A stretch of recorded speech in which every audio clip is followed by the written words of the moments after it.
오늘은 하나님께서 주시는 말씀 욥기 제28장 20절에서 28절까지입니다. 그런즉 지혜는 어디서 오며 명철이 머무는 곳은 어디인고 모든 생물의 눈에 숨겨졌고 공중의 새에게 가려졌으며 멸망과 사망도 이르기를 우리가 귀로 그 소문은 들었다 하느니라.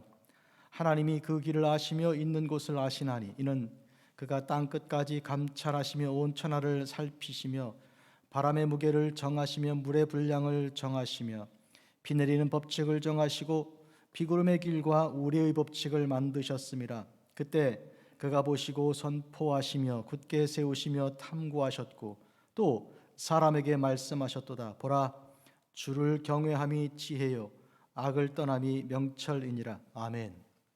오늘 주신 말씀은 욥기 28장의 세 번째 마지막 부분입니다. 욥기 28장은 지혜에 대한 욥의 선포인데 1절에서 11절은 인간이 가진 그 지혜의 독특한 아주 뚜렷한 그 놀라움을 말하고 있습니다. 심지어 눈이 아주 뛰어나게 밝은 새도 볼 수 없는 이제 땅 깊은 곳에 있는 돌을 캐내고 흙을 이제 뽑아내서 거기서 재련하여서 은도 금도 뽑아내고 또 각종 보석들을 이제 뽑아내는 그 기술은 인간에게만 있습니다. 네 가지 차원의 지혜가 있는 중 처음 세 가지 차원은 이렇습니다. 첫째는 이와 같은 돌이나 흙이나 이와 같은 광물질들에 대한 그 통찰력 방법을 이제 아는 것이고, 두 번째는 식물들이나 동물들 같은 그런 살아 움직이는 생물들에 대한 이제 지식이고, 세 번째는 사람 인간관계 속의 지혜고 지식입니다. 그런데 이 세 가지가 다 이 결합이 되어 있는 것을 오늘 1절에서 11절을 통해 알 수 있습니다. 인간은 여러 가지 방법을 동원해 혼자 할 수 없으면 둘이 셋이 사회를 만들고 국가를 만들어서 이와 같은 보물을 캐내고 또 그렇게 하여서 번성을 이루는 그런 실력이 있습니다. 모든 생물들 중에, 모든 피조물들 중에 가장 우수합니다. 지혜가 있습니다. 그런데 진정한 지혜, 즉 4차원의 지혜, 하나님에 대한 깨달음과 하늘에서부터 오는 그 지혜는 도대체 알 수가 없습니다. 사람이 알지 못하고 사람 땅에 사는 곳에서는 존재하지가 않기 때문입니다. 깊은 물은 내게 없다 하고 바다도 나는 나와 함께 있지가 않다고 말합니다. 또한 그 가치는 순금이나 은을 가지고도 바꾸거나 이제 살 수 없고, 오빌이나 혹은 오빌의 금이나 귀한 청옥수나 남보석 가지고도 절대로 값을 이제 지불할 수가 없습니다. 황금, 수정, 진주, 벽옥, 황옥 이런 결코 값을 매길 수가 없어서 바로 1, 2, 3차원을 통해서 인간이 땅에서 흙 속에서 땅 깊은 산의 뿌리까지 들어가서 추출해낸 것 가지고도 그 값을 매길 수 없는 그 귀한 것이 있는데 도대체 어디 있는 것입니까? 사람 사는 곳에는 존재하지가 않아서 당혹스럽고 당황한 것입니다. 왜냐하면 우리가 만날 수 없고 알 수 없는 하나님께서 하시는 그 놀라운 일들에 대해서 사람들은 항상 내가 지식이 없구나, 내가 깨닫지 못하는 것이 있구나 하고 한탄할 수밖에 없는 그런 일들이 계속 일어나고 있기 때문입니다. 그 지혜는 인간에게 없습니다. 인간 사는 땅에 존재하지 않습니다. 자, 그래서 오늘 이 지혜는 어디서 오며 명철이 머무는 곳은 어디인가? 지혜와 명철은 같은 말을 달리 표현한 것인데 도대체 어디서 오는 곳, 또 거기 머무는 곳이 어디인가? 모든 생물의 눈에 숨겼고 공중의 새에게 가려졌으며, 생물들도 공중에 그 눈 밝은 새도 알 수가 없습니다. 그리고 22절 멸망과 사망도 우리가 귀로 소문은 들었다 이렇게 말합니다. 멸망은 아바돈이라고 히브리어로 발음하는 것인데, 이 멸망이 뭐라고 말하는가 하면 귀로 소문만 들었지 본 적도 없고 만진 적도 없고 깨달은 바가 없다. 또 사망은 죽음입니다. 죽음 권세가 그렇게 말합니다.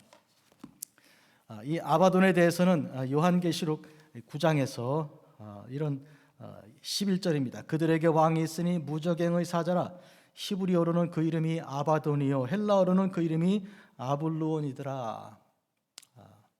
그러니까 이 온갖 하나님을 반역하고 배반하는 자들, 그들의 왕이 아바돈이라고 히브리어로 표현했습니다. 속성인데, 악한 자, 하나님을 대적하는 자의 속성이 그와 같은 것인데, 그것은 멸망입니다. 자기도 멸망할 뿐만 아니라 다른 사람도 멸망케 하는 그런 존재, 아바돈입니다. 아블루온이라고도 헬라어로 읽습니다. 그런데 그가 뭐라고 말하는가 하면, 소문만 들었지 모른다. 또 죽음도 사망도 마찬가지로 동의합니다. 모른다. 여러분, 이 세상에서 세상적인 지식의 가장 극점에 가 있어서 세상의 지식의 가장 끄트머리 최고봉에 이른 자는 이런 아바돈과 사망이라고 할 수 있습니다. 이것들은 의인화되어서 인간으로 표현하면 그와 같이 말할 수 있고 또 그와 같이 표현할 수 있는 것인데, 바로 아담과 하와가 에덴 동산에 있을 때 그 뱀이 간교함을 가지고 다가왔습니다. 그는 아바돈, 이 멸망 사망의 앞잡이라 할 수 있겠는데, 그가 와서 아주 간교한 지혜로 아담과 하와를 죄에 빠지게 하였습니다. 또 사망이라는 것은 지혜의 극치인데, 사람들은 하다 궁리하다 이것도 해보고 저것도 해보다가 마지막에 이루는 것이 죽음입니다. 얼마나 많은 사람들이 밤새 궁리하고 또 연구하고 토론하고 이것도 따지고 저것도 따지다가 죽음을 선택합니까? 이것밖에는 길이 없다 해서 선택하는데, 그것이 그들의 도피처가 될 줄 생각합니다. 모든 것으로부터 이제 차단하고 스스로 이제 영원히 이제 사라질 줄 생각하는, 그것이 인간 지혜의 끝점에 가 있습니다. 하나님 없이는 인간이 가진 지혜의 끝은 멸망이요 사망이라는 것을 알 수 있습니다. 그런데 도리어 그들에게 물어보는 것입니다. 멸망이 그리고 사망이 그 지혜를 아는가? 하나님의 지혜, 온전한 지혜를 아는가? 모른다. 소문만 들었다. 오늘 여러분, 이 같은 사실을 깊이 기억해야 합니다. 이 욥은 이 세상의 가장 큰 고난 속에서 절망과 좌절 깊은 곳에, 가장 깊은 곳에 떨어져서 3장부터 내가 차라리 태에서 죽어서 나왔으면, 젖을 빨지 말고 그대로 죽었으면, 스올로 내려갔으면, 이와 같은 죽음을 구하는 그런 간절함이 있던 사람입니다.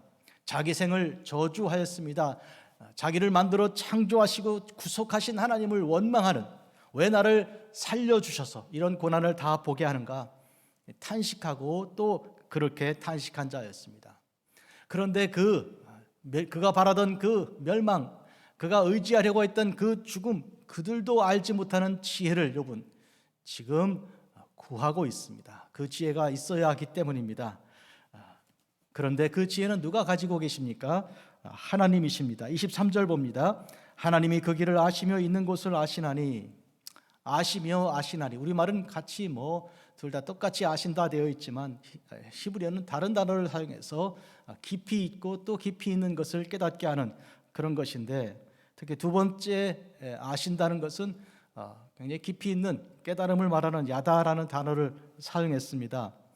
또한 감찰하시며 또 살피시며 땅끝까지 온 천하를, 그러니까 아시고 또 아시고 감찰하시고 또 살피시고, 그다음에 바람의 무게를 정하시고 물의 분량을 정하시고 또 정하시고 또 비 내리는 법칙을 정하시고 비구름과 길과 우리의 법칙을 만드셨습니다. 하나님께서 지금 하시는 모든 일들을 보시면 이 모든 것들은 하나님이 천지를 창조하실 때의 지혜요, 또 이 세상 만물을 주관하실 때의 지혜입니다. 또 동시에 죽을 수밖에 없는 인생, 죽음을 선택하고 죽음에 의탁하고, 차라리 내가 내 생이 저주를 받았으면, 죽어서 나왔으면, 젖을 빨지 말고 죽어버렸으면, 이런저런 죽음을 향한 그런 생각들을 하나하나 차단하시고 도리어 생명으로 이끌어내시는 하나님의 놀라운 그런 사역을 계속하여 욥이 지금 표현하고 있습니다.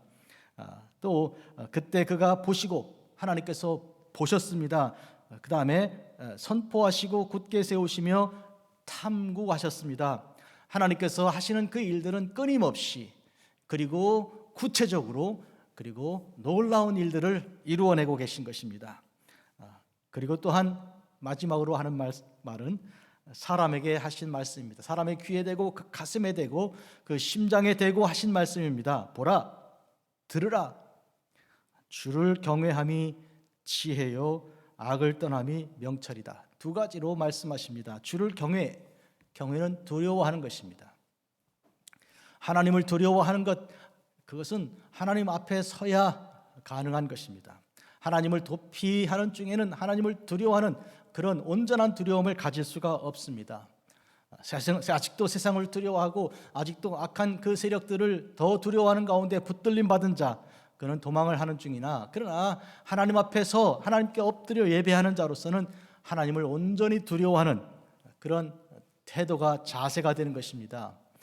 그래서 잠언 1장 7절에도 하나님을 경외하는 것이, 여호와를 경외하는 것이 지식의 근본이라 했습니다. 하나님을 두려워한다는 것은 세상을 더 이상 두려워하지 않고 멸망과 사망을 겁내지 않는 것을 말합니다. 하나님께 온전한 예배를 드리는 자는 하나님 앞에 두려움으로 엎드려 떨며 이제 경배하는 것입니다. 이것이 지혜다, 그렇게 말씀하셨습니다. 하나님 앞에 나아가는 것입니다. 두 번째로 악을 떠남이 명철입니다.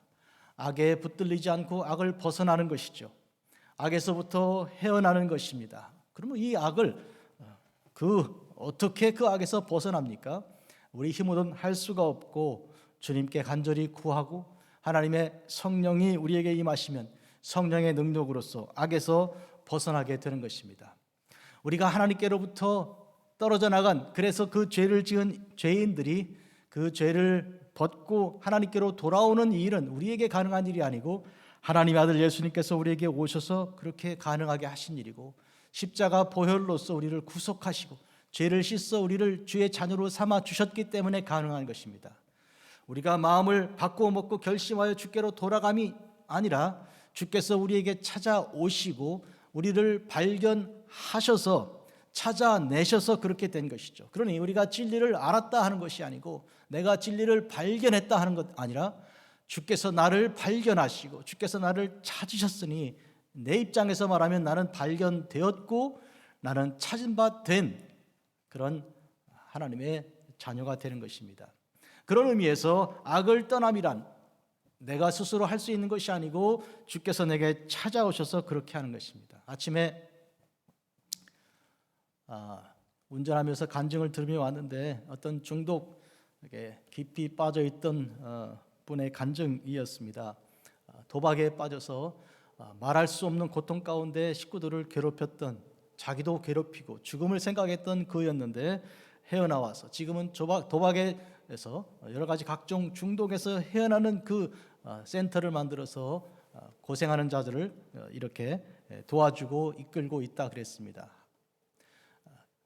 도박 중독에 빠지고 또 각종 중독에 빠지면 길이 세 가지밖에 없는데 자살을 하거나 아니면 홈리스가 되거나 아니면 예수님께로 돌아오는 것, 이 세 가지라고 그럽니다. 뭐 자살이나 홈리스 되는 거나 이것은 다 절망적인 상황에 그냥 머물러 있는 것이고, 길은 결국은 살 수 있는 길은 예수님께로 돌아오는 길밖에 없다는 것입니다. 이것은 그냥 흘려들을 얘기가 아니고 대단히 중요한 일입니다. 이와 같이 우리를 사로잡는 것들은 이 한마디로 그것은 죄인데, 그 죄는 우리 스스로 어찌할 바 없습니다. 죄를 물리칠 도리가 없습니다. 우리 주님께서 우리에게 오셔야 하는 것인데, 우리가 주님께 나아갈 때 우리는 하나님 두려운 줄 알고 하나님 경외하는 마음을 가지고 주께 나아가야 하는 것입니다. 지금 욥이 28장에서 이 지혜를 말하면서 인간이 가진 그 탁월함을 가진, 오늘 문명을 이루고 그리고 여러 가지 과학기술을 통해서 정말 다른 피조물과는 비교할 수 없는 엄청난 일을 이루어낸 그 인간의 모습을 1장 1절에서부터 28장 1절에서부터 11절까지 묘사하고 있습니다. 그러나 12절에서부터 19절까지는 이제 의문이 생기는 것입니다. 무슨 의문입니까? 참 지혜가 없는 것이죠. 왜요? 결국 인간은 아무리 번성을 이루어도 결국은 행복하지가 않고요. 조금 행복한 것처럼 보여도 나이가 들고 병들어 죽지 않습니까? 이 사망을 이겨낼 도리가 없지 않습니까? 이와 같은 한계 속에서 참 지혜를 구하나 인간에게 없고 그 길을 알지 못합니다. 깊은 물도 모른다 그러고 아무도 아는 자가 없는 가운데 그러면 어떻게 하는가? 하나님 앞에 나아간 그 이후에야 깨닫게 되는 것입니다. 하나님께서는 이제 아시고 또 아시며 감찰하시며 살피시며 또 정하시고 만드시고 보시고 선포하시고 굳게 세우시고 탐구하는 분이십니다. 보십시오. 하나님의 움직임, 하나님의 사역, 하나님이 하시는 그 모든 일들이 이 세상에 가득하고 충만하지 않습니까? 죄에 빠져 있을 때는 하나님의 임재를 알지 못하고 하나님의 손길, 하나님께서 하시는 일에 대해서 둔감하게 되는 것이죠. 보아도 보지 못하고 들어도 듣지 못하고 마음의 둔감함으로 깨닫지를 못하는 것입니다. 그러나 주께서 우리에게 오사 우리를 구속해 주신 이후에, 죄가 씻음 받은 이후에, 그 덫에서 이제 사슬에서 벗어난 이후에 비로소 눈이 열리고 귀가 열리고 마음으로 깨달음이 오기 시작하면서 하나님께서 하시는 이 어마어마한 일들이 비로소 보이기 시작하는 것입니다. 이것이 참 지혜입니다. 여러분, 세상 모든 것 다 가지고 있어도, 남이 다 부러워할 만한 것 다 챙기고 있어도 이 지혜가 없으면 아무것도 아닙니다. 반대로 남들은 우습게 보일지라도 그러나 지혜를 가지고 있으면 우리는 다 가지고 있는 것입니다. 지혜는 이렇습니다. 하나님 무서운 줄 알고 하나님께 엎드려 나아가는 가운데, 예배하는 중에 하나님 두려운 것을 알고 진정한 예배를 드리는 가운데 있습니다. 그리고 그로써 이 세상의 모든 악에서, 사탄의 손에서, 그 사슬에서 벗어나는 것입니다. 참 자유를 얻는, 이것이 진정한 지혜가 되는 것입니다. 사랑하는 성도 여러분, 우리 주님께서 참 지혜로 우리에게 오셨습니다. 지혜는 한마디로 예수 그리스도의 그 인격, 그분의 사역, 그분의 삶과 죽으심 안에 다 들어 있습니다. 우리가 예수님께 나아간다면 주님께서 주신 그 참된 지혜를 가지고 이 세상을 살아가는 것입니다. 원수 마귀를 물리치는 권세를 주께서 주십니다. 귀신을 쫓아내며 무슨 악한 독을 마실지라도 해를 받지 아니하며 뱀을 집으며 또 새 방언을 말하며 병든 자에게 손을 얹지 않는 이 모든 일들은 악한 자, 멸망, 사망의 그 세력을 이기는 것을 말합니다. 누구의 힘으로요? 내 이름으로 주께서 말씀하셨습니다. 기도하겠습니다. 자비롭고 거룩하신 아버지 하나님, 우리가 참 지혜를 구합니다. 인간에게 없는 지혜, 이 세상에는 존재하지 않는 이 지혜를 이 시간 간절히 구합니다. 욥과 같이 하나님 앞에 엎드려 두려워 떨며 주님께 구합니다. 주여, 우리에게 지혜로우신 우리 주 예수님을 환영합니다. 우리를 구속하사 십자가를 지시고 우리를 구속하신 주님을 찬양합니다. 사도 바울같이 주님께로부터 구속받은 자가 세상에 모든 자랑할 것 다 던져버리고 미련한 십자가의 도, 멸망하는 자들에게 미련한 것처럼 보이는 이 십자가의 도가 우리를 살리는 참된 지혜요 지식임을 선포하게 하여 주심을 감사합니다. 사순절의 이 깊은 시절에 주님과 깊이 동행하는 복된 시간에 하나님이 깨달음을 주셨으니 감사합니다. 예수님의 이름으로 기도합니다. 아멘.